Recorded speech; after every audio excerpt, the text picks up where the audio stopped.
Hey guys, what's up? It's Nicole. Welcome back to my channel, Real Talk Recovery, where we talk about recovery from addiction and I share my life with you. My name is Nicole and I'm an addict. My sobriety date is July 13th of 2015 and I do utilize medically assisted treatment. I want to remind you guys that tomorrow at 7 p.m. Central Standard Time we will have our weekly MARA meeting, which is Medically Assisted Recovery Anonymous. If you know anybody who is struggling finding support that's on Suboxone or Methadone, bring them on over there. It'll be on this channel at 7 p.m. Central Standard Time tomorrow. So, I wanted to jump on and do another quick pre-recorded video because I'm trying to get myself back in the swing of pumping out recovery content for you guys, and I just want to get back on track. So first of all, let me preface this video by saying I'm not a medical professional, I'm not a therapist, I'm not a counselor, I'm not a doctor, I'm just a recovering addict with 4 years, 3 months sober, sharing my experience in hopes that it can help other people and inspire them to make changes in their life also. This is the Real Talk Recovery phone line. If you are struggling with a disease of addiction and you need help finding resources or you just need to talk, you can text or call me there at 501-991-5149, and that will put you in contact directly with me. I don't work for a treatment center. I'm not affiliated with any treatment center. I'm just, like I said, just a girl sharing her experience. Everything in my videos is my experience only, and yeah, I just want to throw those disclaimers out because I feel like I kind of need to do that sometimes, and I just want to make sure that you guys understand. And if you're struggling and you're in an emergency situation, please call 911. If you're feeling suicidal, don't call me. Call 911 because I am not equipped to handle those kind of situations, and I'm not going to act like I am. Okay? All right, you guys. So today I wanted to come on here, and I just got done watching one of Leonard's videos from I think it was yesterday or the day before, and Leonard has a channel. His channel's called Her Opiate Fix. Me and Leonard have been just side by side through this whole 2 years that I've been on YouTube, and he has been one of the most constant supports that I've had on YouTube. He never wavers. He's always there for me. He's like my ride or die friend. He'll never turn his back on me. He's loyal, and I have so much respect for him. Leonard has 21, probably fixing to come up on 22 years sober, and he is living his best life, doing amazing. And he just got done talking about okay, so he just got done talking about that thinking that we have sometimes where we think that we can just do one bag, or we can just take one pill, or we can just snort one line. And I commented on his video and I said, don't do it. Just surrender, because you'll never be able to control your addiction. Just tap out and surrender, right? And get sober. So I wanted to kind of come on here and talk to you guys about why I say you'll never be able to control your addiction. All right. And I'm going to refer to the Big Book of Alcoholics Anonymous for this information that I'm about to share with you. Okay. So in the Big Book, it talks about how every addict and alcoholics, we have this delusion or illusion that one day we'll be able to control our drinking and using, okay? And that's like our greatest, that's the thing that we want the most and that we strive trying to get when we're in active addiction and active alcoholism. We're constantly trying to chase and get that control, right? But we never obtain it. And that's why the disease of addiction is so elusive, so cunning, so baffling, so powerful. Because our minds actually think that we'll be able to obtain that control. But you never will. You know, that's what makes this disease so crazy. Because you can believe within yourself that you got everything under control. And a lot of the times, you can think it because you'll have a job, you got a car, you got a wife, you got money in the bank, you got kids, right? Got everybody fooled, okay? But just because your life looks good from the outside doesn't mean that you're not dying on the inside. All right? That wasn't my experience. I looked how I felt on the inside in my addiction. Now, I didn't at the beginning. At the beginning, I had a job. I had a car. I had a man. I had a place to live. I had money in the bank. I had the respect of my friends, my parents, my sisters. You know, I had everything I ever wanted. I was beautiful. I was young. I was outgoing. I had awesome opportunities, great jobs, right? That was at the beginning of my addiction. I had everybody fooled, including myself, right? That's how it started. But as my disease progressed, as it got worse, I lost those things. See, some people, they get to a point where they lose one thing and it's a wake-up call for them. For me, it wasn't a wake-up call. I had to lose many, many, many different things. Some people, and that's why the disease of addiction and so many people have different experiences. And that's another thing I always have to constantly remind myself, that not everyone is going to turn into a homeless, needle-using junkie on the side of the road like I was. You know what I'm saying? Like, some people get to a point and something snaps them out of it. It's nothing but grace. It's not because of their own doing. Okay, I hear a lot of people that will say, oh, I didn't let myself get that bad, right? That's that illusion that you actually had control, because you didn't, right? Grace, your higher power, a power greater than you, is what stepped in and saved your ass, okay? That's what happens for a lot of people, is something will happen, a tragedy, our children will lose, our kids, lose a job, crash a car, parents catch us, and that's a big enough thing to snap that person out of it, right? And then they seek recovery.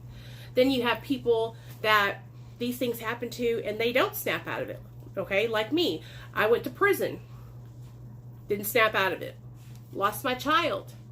That's when I finally snapped out of it. And even when I lost my son, it wasn't like an immediate snap out of it. It was a gradual snap out of it. It was something that happened to me over time as my son was in the home of another family.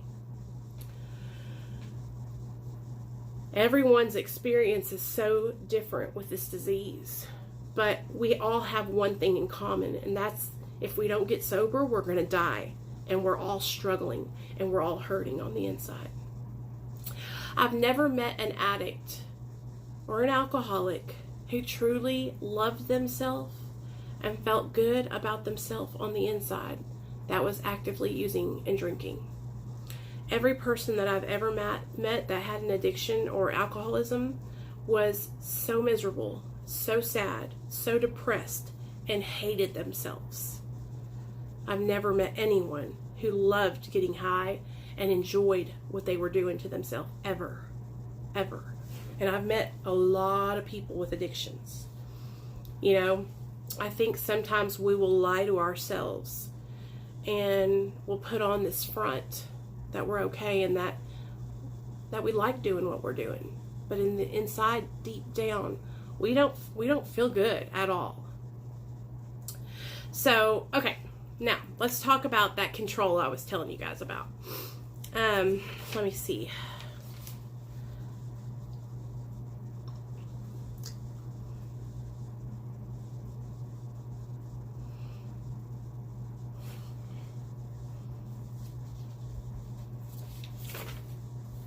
So, the disease of addiction is a manifestation of an allergy. And okay, I'm going to explain this to you.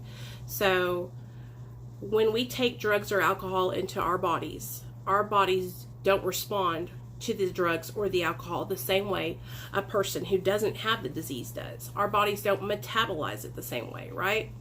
And so when we take it in, our body goes into this craving mode. A phenomenon of craving is what it's called.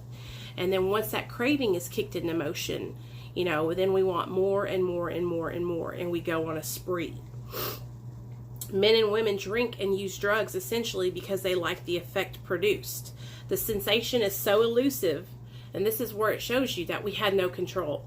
The sensation, the feeling produced by heroin, cocaine, crack, Xanax, methamphetamine, alcohol. The sensation is so elusive that while they admit it is hurting them, okay, it's injurious, they cannot, after a time, differentiate the true from the false. To them, their life seems the only normal one. Our life in addiction, we think this is what life's supposed to be, right? They are restless, irritable, and discontented, and unless they can again experience the sense of ease and comfort which comes at once by taking a few drinks or a few drugs which they see others taking with impunity. After they have succumbed to the desire again, as many do, and the phenomenon of craving develops, they pass through a well-known stage of spree, emerging remorseful with a firm resolution not to drink or use again. This is repeated over and over and over, and unless this person can experience the entire psychic change, there is very little hope of his recovery. I do not hold with those who believe that alcoholism is entirely a problem of mental control. I have had many men who had, for example, worked a period of months on some problem or business deal which was to be settled on a certain date. They took a drink a day or so prior to the date, and then the phenomenon of craving at once became paramount to all other interests, so that the important appointment was not met. All these and many others have one symptom in common. They cannot start drinking or using drugs without developing the phenomenon of craving. This phenomenon, as we have suggested, may be the manifestation of an allergy, which differentiates, that means makes us different. Us people, us addicts, are different and sets us apart as a distinct entity. We're different from other people. We're different. It has never been, by any treatment with which we are familiar, permanently eradicated. The only relief we have to suggest is abstinence. So basically, no one's ever been completely cured from the disease of addiction or alcoholism, but it can be arrested, put on pause, right? If we seek treatment, if we seek therapy, if we seek support from other addicts and alcoholics, that's how we get better, right? And the idea, though, that we can go back and pick up and drink and use, it comes so many times to so many of us. I've talked to a couple of you that have currently just relapsed in the last 6 months or so. And every one of you that I have talked to, we've talked about it and you've said, yeah, and then I thought I can just have one, or I'll just get a couple and nobody will ever know. And that's always how it starts out. It always starts out like that. And then that one turns into two turns into three, and then you're off to the races. You know, I always know when I don't hear from my core group of Real Talk Recovery fam. I always know when some people are going through it, because y'all will just, and where's so-and-so? I haven't seen so-and-so in about a month and a half. And then so-and-so will get a hold of me and they'll be, well, this is what happened, you know? I've totally been there. I used to drop off the face of the earth all the time. And I used to have girls that would work the steps with me, and I would be going to meetings with them, and I would have every intention, you guys, of staying sober, right? I mean, I would be meaning it with all my heart. And we would be doing so well. They would be helping me with my steps. I would be going to meetings with these girls. We'd become so good friends. And then I would just slip off the face of the earth. And they'd go, where did you go, Nicole? You know, I was on one for about 2 weeks. But I'm telling you guys, there's nothing to be ashamed of. The only reason why I get upset with you, or not upset, the only reason why I get emotional about it when my people relapse is because I'm worried for your life. That's why. I don't want you to die, you know? And that's something I think about a lot, especially about like a lot of you that I've become really close to. I've gotten to know you guys. I love you. You're my friends. You know, I feel that same way about my husband. I pray over him every single day when he leaves this house, that God gives him strength and guides him, because that's my biggest fear, is losing him, you know, losing him to this disease. And I'm sure that's how my parents felt when I was out there in my active addiction. But I guess, let me bring the truck back around to where I was talking about in the beginning. That whole thought that we can just have one, or, you know, when we start pulling away and we start isolating, and our mind starts telling us and giving us the okay to pick up and drink or use again, that's a huge sign to reach out for help. Okay? The minute you feel yourself trying to pull away from your support system and the group of people that help you stay accountable in your sobriety, the minute you take heed and you notice that that's happening, you need to run back to them and tell them, help me, I'm struggling. Okay? If you're one of those people that are having those thoughts that are telling you, you know, I can just go get one bag of dope and I'll be fine, nobody will know. I'm here to tell you that you'll never, ever be able to just do one bag. And if you, for some reason, get one bag and you're able to do that one bag, I promise you, it might be a week, it might take a day, it might not even take 24 hours. You'll be back to going to get another one.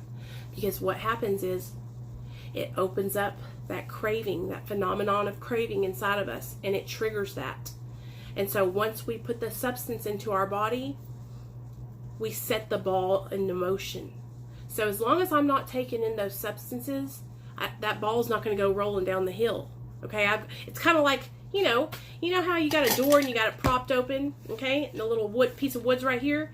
That's what we got. We got a little piece of wood in there holding us, right? And when we pull that wood out, then that door goes slamming shut. That's what, kind of like with relapse. You got to use all those resources that you have, your support system, your prayer, your meetings, your counselors, your sponsors, your therapists, right? Real Talk Recovery, the Mara Group. That is your door, holding your door open, right? Your recovery door open.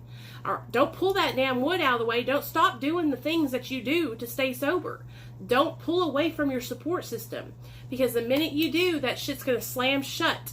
And I've done it so many times, and that's why I feel like, because I've done that so many times, I've relapsed and I've put my life in danger, and I've put, my family through hell, that I don't want to do that anymore. Like, I truly do not want to do that. Am I saying that I'm immune from that happening? No, but I don't want that for me today. And I think as long as I'm staying focused and I don't want to go out and get high, I think as long as I stay involved in recovery and giving back and helping others, that really helps me to stay on my recovery, you guys, and stay sober. So I just wanted to talk about that, about how, cunning, baffling, and powerful the disease of addiction is, and how it gets inside of our mind and tells us we can have just one more, but I'm here to tell you guys, it's a lie, it's a trick. Do not believe it. Here's one thing my sponsor told me early on, and I'm going to get off here.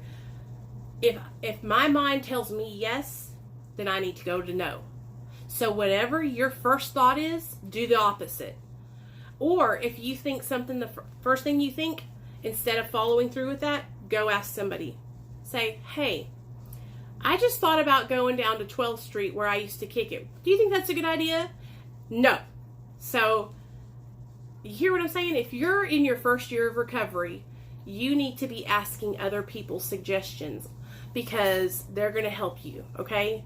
I had to do it. Yep, it was a leveling of the pride, but my first thought was the wrong answer. So I hope that helps you guys, and I hope that inspires some of you guys if you're struggling. And like I said, you can always reach me on this phone number, and I love you guys, and I hope you have a great night, and I'll see you all Friday night at 7.